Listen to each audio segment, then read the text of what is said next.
Hey everyone, welcome back to Strange Minds 6.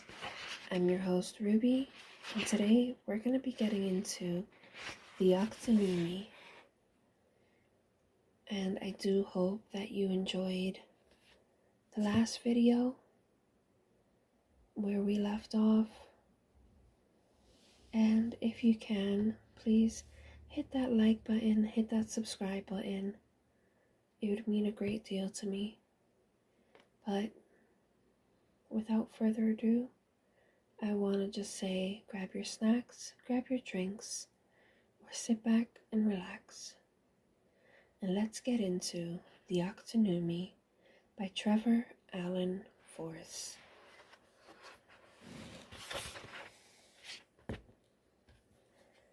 Still don't see why I had to come.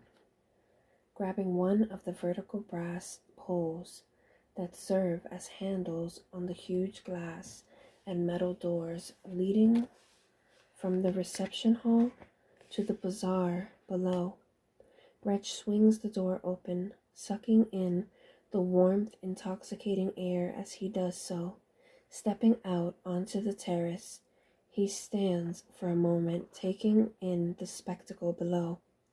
Having forgotten just how insanely chaotic the central bazaar in the merchant sector can be, he is instantly reminded just how exciting it is. Virtually a city in its own right, it has grown from what was once merely a meeting place to socialize, exchange ideas and information, into what is now a multicultural, multi-being meeting point for all connecting instruments. Originally just a gathering of the odd cart piled with goods for trade once every weekly rising of the blue moon, it had evolved into the daily trading point now flourishing. The carts becoming stalls, the stalls becoming permanent, and over the years, as the area expanded, the additional of layers, as the trader, in an attempt to be seen from afar, begin stacking them higher and higher. The attaching of meandering staircases followed. It seemed as an afterthought, enabling access to the upper levels, their rickety construction clinging to the sides of the random structures, further extensions of colorful poles, flags, and banners reaching ever upwards, added yet more height. Little gantries had eventually been put in the link traders, which in turn had been overtaken by even more stalls, resulting in a mass network of merchants. Around this, structures of a more permanent nature had risen, the cobbles of the marketplace flowing into little streets stretching out to the individual sectors surrounding the central hub of the bazaar, with each sector displaying its own unique look, style, and feel. A fusion of artistic expression had emerged, showcasing the characteristic skills, craft, and knowledge on offer within each sector. This was a place for creative expression to flourish. Anything and everything would be found, sourced, and gathered here. If you had questions, this was where you would find the answers. If you had problems, this place is where you would find the solutions. Aiding this search for answers and solutions were the mini mech messengers, a group of mechanical devices that fell into two distinctive areas: the Aurarian nebs and the Itinids, each with their own unique ways of delivering collective and picking up where necessary, and each with their own unique issues. The Orernebs being more mobile, with the skies being their limit, in principle quicker and more direct, were subject to weather conditions and mechanical failure, but more frequently the dangers of Wittgens, a game practiced by the stallholders during times of quiet trading, which thankfully was not often. The Orernebs were quite sure, although they had no proof the game had been devised by their competitors, the Altinids. By contrast, the Altinids, quite a different breed of mechs, being confined to the ground and having developed a steady, albeit sometimes slower, transportation of information and goods, face their own problems, overcrowding issues, delayed access due to congestion, and, of course, Jintmops, another pastime of the traders and a game that the Eltonids were quite sure, although they had no proof, had been devised by their competitors, the Ornebs. Fortunately, despite the names suggesting otherwise, these were both quite harmless activities, the rules being strictly upheld by all parties and were entered into with good humor that was meant to be good humor, and over the years had developed into the annual Wit Ops sporting event. The various sectors surrounding the central bazaar had comfortably fallen into specialists' area, fantastically overlapping each other. No city plan or thought-out design had been at play here, and despite the place being in apparent chaos, it all worked extremely well. I should have stayed behind and looked after Nate. Trad continues, joining Reg. I didn't realize you were so fond of him, Reg responds. I thought you didn't trust him. Exactly why I should have stayed. Viewing him with skepticism, Reg shakes his head and starts down the steps. With our systems down, we need their help, he says, maneuvering his way around the vendors that have spilled on the lower steps. Says who? Asked Trad, following closely. Trevor. I might have known he'd be behind this one. Trad mumbles. Thanks for nothing, Trevor. My pleasure, Mr. Trayton. He says, not interested, Trad butts in, holding up the palm of his hand to his brother, stopping any further references to Trevor. Well, excuse me. Reg stops at the base of the steps to breathe in the atmosphere. Trad, slightly less impressed by the myriad of entertainers milling about, vying for space with the food carts and roaming traders, thrust his hands in his pockets while he waits for Reg to have his moment. Not that he didn't love the marketplace, he did. How could you not? Every one of your senses heightened. The aromas, music, color, the atmosphere, contagious and not dissimilar to the annual gathering, which, Trad is reminded, is only a few weeks away and will be much, much more intense. No, this is just your average market day, and to Trad, at least, not worthy of a moment. So, what have they got that we need? Trad asks, crouching down, enabling a small child to pin a sprig of heather to his coat. Between them, he replies. Between them, Reg replies. They can connect with our operatives. When we can't, giving Trad her best toothy smile, the little Fae skips away.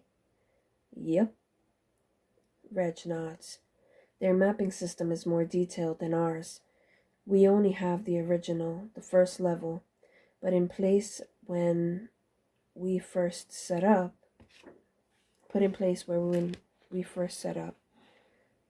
at the instruments.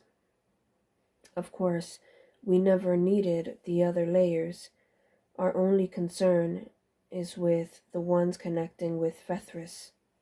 Stepping into the flow of people milling through the market, Trad asks, and we know this will work when ours failed so spectacularly. How? It's a different setup, Reg replies, as they weave their way through the tightly packed stalls, the natural light diminishing with each step as the upper level widens and close in on each other. The light finally lost altogether and replaced with multicolored lanterns hanging down from looping chains, highlighting the brightly colored bounting crisscrossing above, the occasional shaft of sunlight seeping between staggered bridges and balconies above, bouncing specks of light between Orarnebs as they zip by. How so?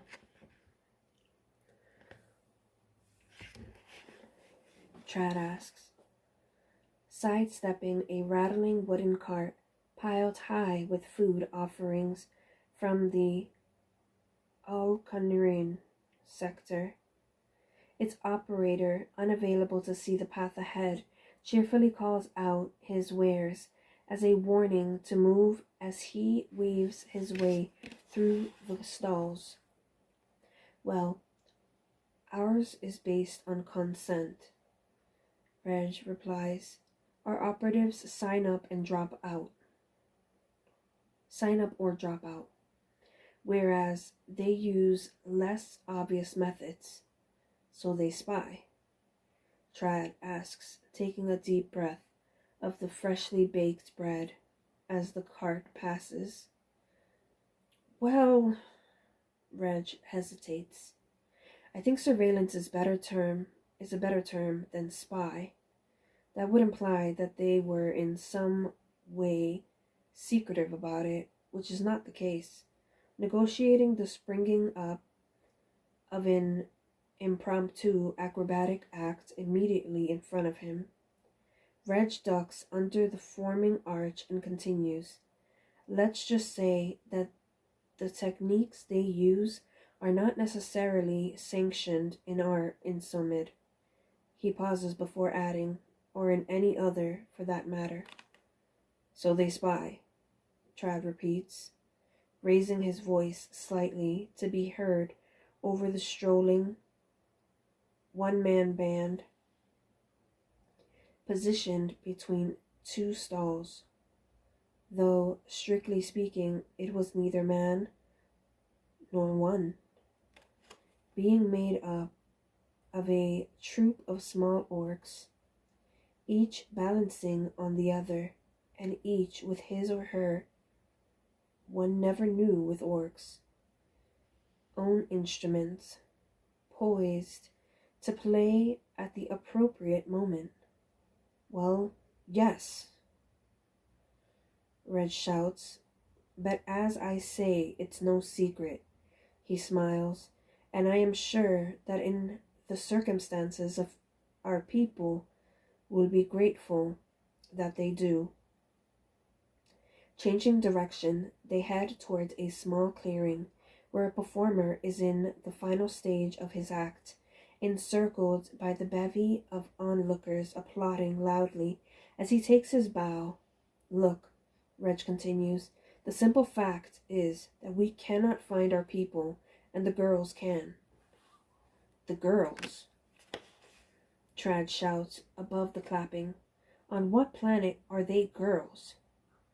They are older than all the Insumids put together. Girls, my are. Be careful, Trad, Reg says, looking around.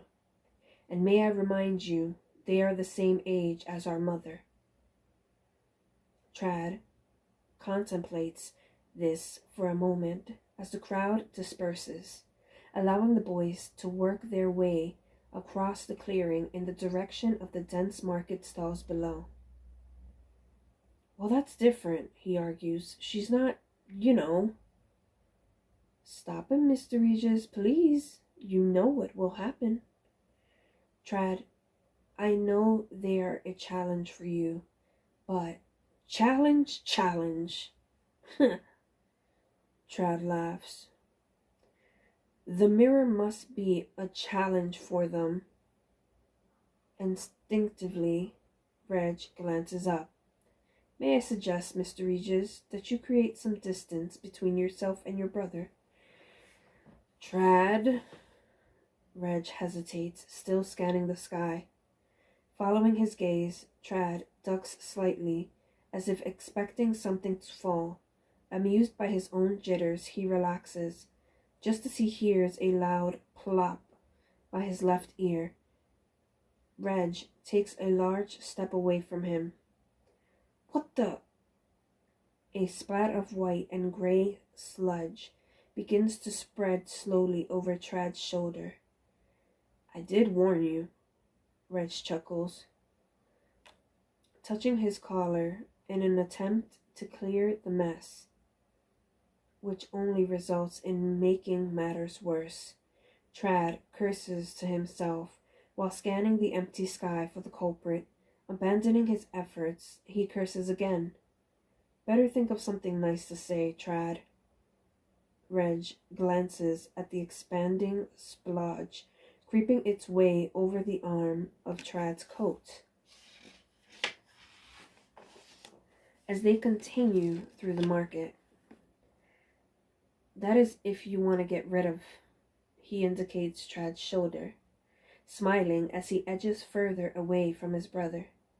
The world is a better place for flowers. Trad responds hopefully. About them, Reg sighs as he ducks under a multicolored awning and is again engulfed in the bazaar. Struggling to think of anything nice that is remotely near the truth, Trad is silent for a moment as he dodges the Oraneb, then calls, Hair! Hair! Hair! Yes, hair! Lots of long black hair. He looks at his shoulder. The mess is still present and possibly getting bigger. He's going to have to do better than that, Mr. Regis. Is that it? That's the best you can do, Reg calls back. Trad draws close to Reg and with lowered tone says, You see them. As soon as he has spoken, he looks furtively around and continues, They look like they have been dipped in acid and have tried to reattach all the drippings, peeling skin with glue. Mr. Regis, has your brother got a karmic marble missing? Reg shakes his head and takes a large step to one side, Almost immediately, the contents of a bucket is hurled from between a cluster of stalls, completely covering Trad in filthy, foul water. An unconvincing, "Sorry, mate, didn't see you there," drifts out from the darkness. "See, Mr. Regis, this is how it works. Have I taught him nothing?" Dripping, Trad removes a potato peeling from his face and looks helplessly at Reg. Hardly able to contain himself, Reg backs away, laughing.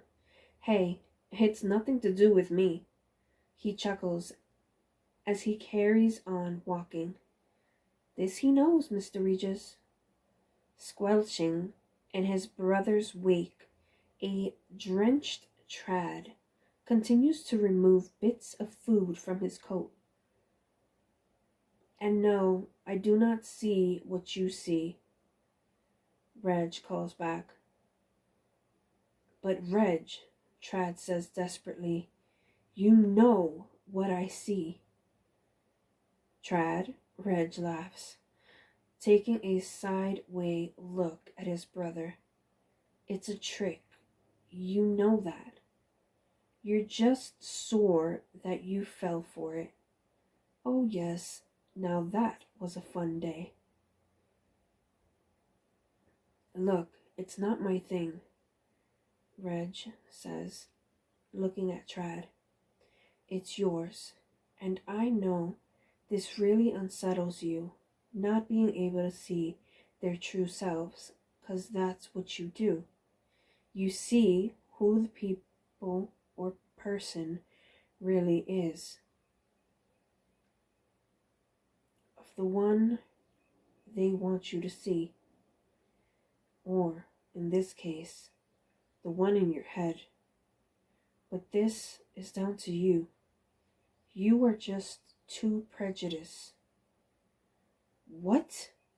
Prejudice? It means, I know what it means. I don't know what you mean." Reg steps aside for a group of performing Tranchian minstrels from the Edawigothwin in Somed, not known for their grace or beauty, or, for that matter, benevolence, but excellent musicians with an unprecedented ability to entrance an audience to the point of obsession. Before you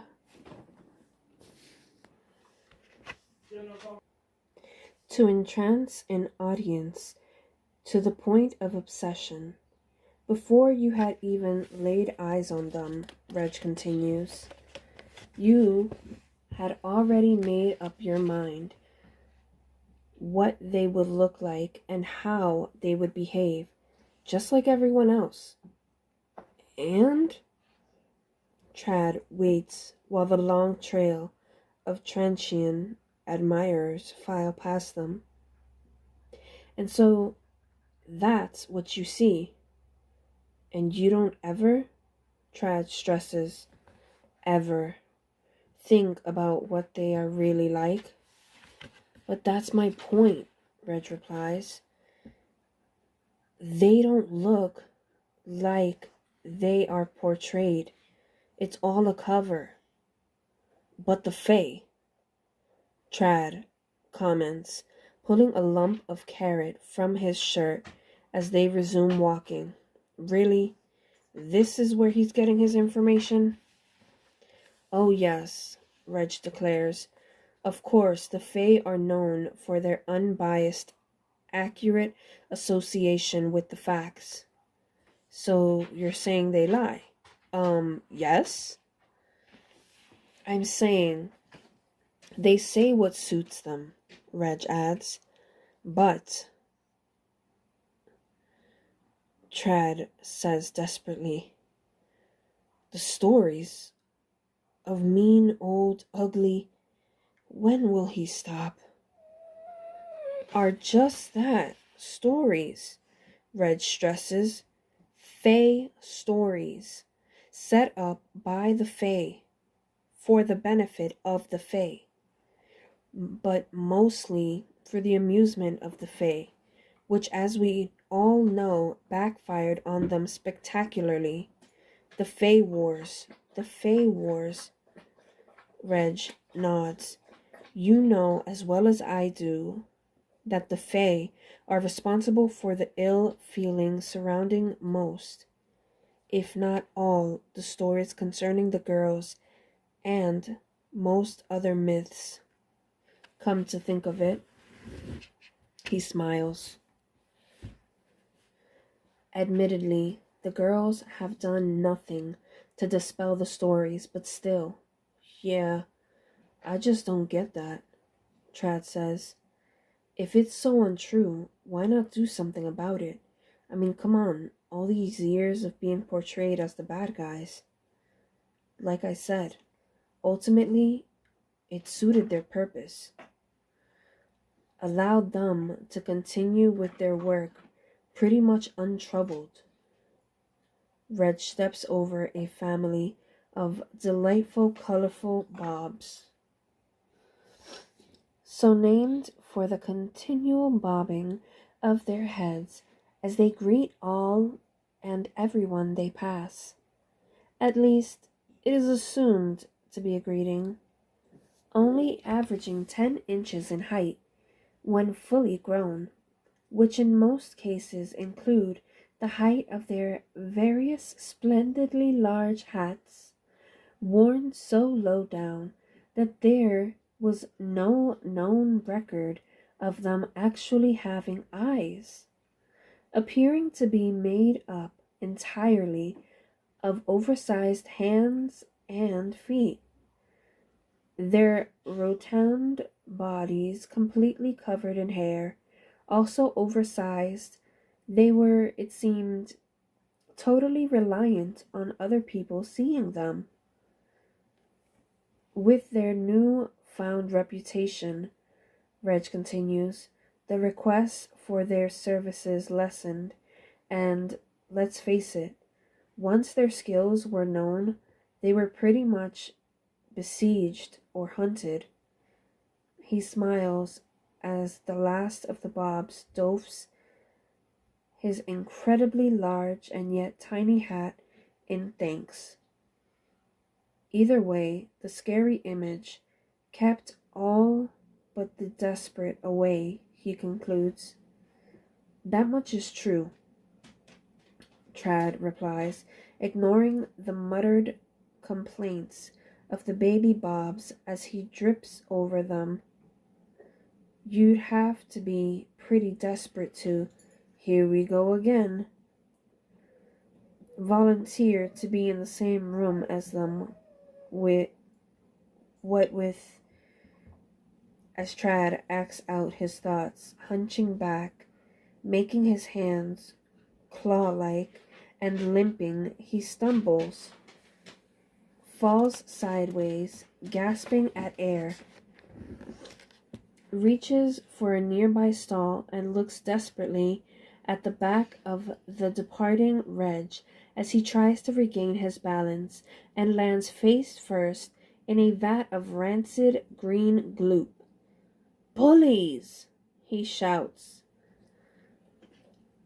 at the sky as he rolls onto his back, coming face to face with an Altanid mech messenger who, tutting loudly, flicks a straw blob of gloop from his back and scampers away. Look, Trad. Reg turns to his brother. Look, Trad. Reg turns to his brother. Whoa, he says, stopping in his tracks, taking in the scene. Okay, you have to get over this. This, he points, circling his finger to take in Trad's state, is self-inflicted. You are bringing all the bad karma on yourself And until you change your attitude, then they will always be what you imagine them to be. He pauses. You know you can see past it if you want to. You choose not to. This is harassment, Trad complains, getting to his feet. This is the suppression of free speech, free thought. I am entitled to my opinion. He adjusts his coat and strides past his brother, who follows behind, quite a bit behind. Marching through the crowd, possible now that everyone is giving Trad such a wide berth, Reg calls to him. I think their current regime, or regen, is rather appealing, which, as you so frequently point out, you cannot see. However, the rest of us can. Lucky you, Trad mumbles.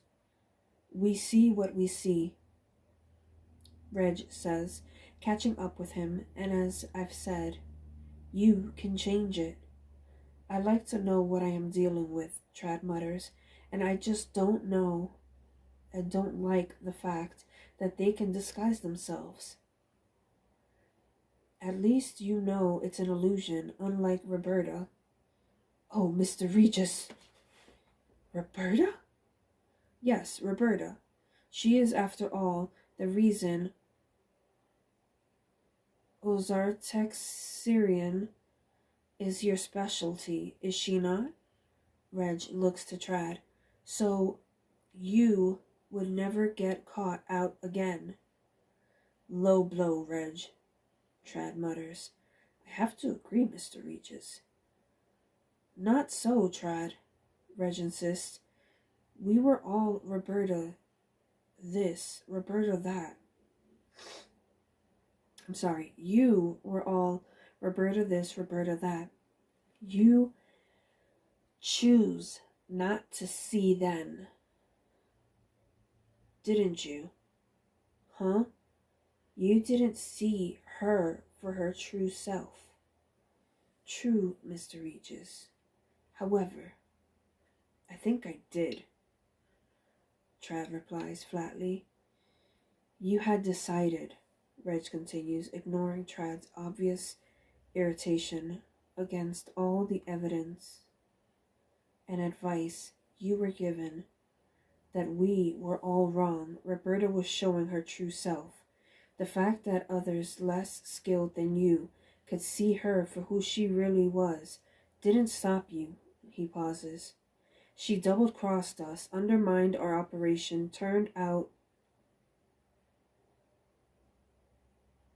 to be enemy number one. But you were all, no, she's not bad, she's misunderstood. I think we were all a little hoodwinked with that one, Mr. Regis. I know what I saw, Trad states quietly.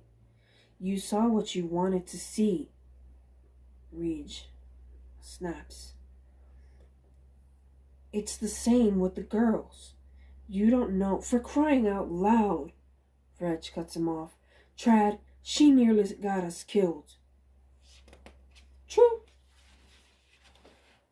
But she didn't, Trad growls, spinning to face his brother. Also true. For a moment, neither boy moves. Let's drop it, Trad barks as he turns and continues walking. I think that would be wise, Mr. Regis. I'm just saying, Mr. Regis. Well, don't. If you... Shut up, Mr. Regis.